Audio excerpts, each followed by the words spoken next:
ও বন্ধুরা, সবাই কেমন আছো? আশা করি সবাই অনেক অনেক ভালো আছো। বন্ধুরা, আজকে তোমাদের আমি সারাদিনে ওয়েদার কোথায় কেমন থাকবে সেটি তুলে ধরতে চলেছি। তাই বন্ধুরা, তোমরা ভিডিওটা পছন্দ করে পুরো দেখো, এবং তোমরা যদি এরকম ভিডিও পেতে হও তাই চ্যানেলটি সাবস্ক্রাইব করে ভিডিও শেয়ার করে দাও, লাইক করো, কমেন্ট করো। চলো বন্ধুরা, শুরু করি মূল সেটি। বন্ধুরা, আজকে যে সারাদিন ওয়েদার থাকবে, সকাল থেকে দেখতে পাচ্ছ বন্ধুরা কুয়াশাচ্ছন্ন এবং তার সাথে মেঘাচ্ছন্নভাবে দেখতে পাচ্ছ পুরোপুরি কলকাতা সূর্যকে ঢেকে রাখছে। একদম ফার্স্ট সকালে 7টার পর থেকে দেখতে পাচ্ছ এর যে কুয়াশার দাপট যত বেলা গড়াচ্ছে হালকা হলো বাড়ছে। দিয়ে বন্ধুরা, টেম্পারেচার দেখতে পাচ্ছ গত দিনের তুলনায় প্রায় 2 থেকে 3 ডিগ্রি কম আছে।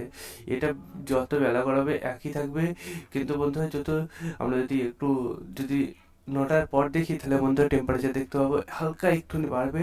তার সাথে মেঘের আনাগোনা ঢুকবে, সূর্যকে কিছু কিছু জায়গায় ঢেকে রাখবে মেঘাচ্ছন্ন এবং তার সাথে কুয়াশাচ্ছন্ন। আজ সারাদিন মোটামুটি রোদ ঝলমলে আকাশ, কিছু কিছু জায়গায় পুরোপুরি দেখা যাবে। টেম্পারেচার যেটাকে বলবো, টেম্পারেচার আমরা দেখতে পাবো শুধু দুপুরের পর একবারে টেম্পারেচার একটু বাড়বে।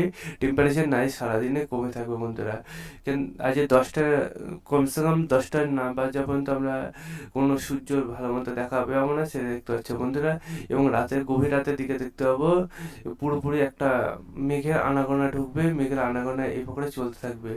বন্ধুরা, আজকে সারাদিনে বুঝতে পারছো যে টেম্পারেচার কেমন কি থাকবে। টেম্পারেচার তোমাদের সামনে তুলে ধরছি বন্ধুরা। এটা কলকাতা এবং তার পার্শ্ববর্তী। যদি বাংলাদেশের খুলনা ঢাকা দেখি, সেম একই থাকবে। ওদিকে আবার 3 ডিগ্রি কাছাকাছি তাপমাত্রা কমে থাকবে।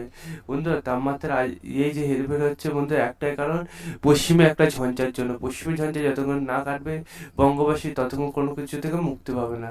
বন্ধুরা, আজকে এই করে যাক, তোমাদের আবার নেক্সট ভিডিওতে কালকে দেখা হবে। সে মধ্যে সুস্থ থাকো, ভালো থাকো। চলো বন্ধুরা, আজকের মতো বাই বাই।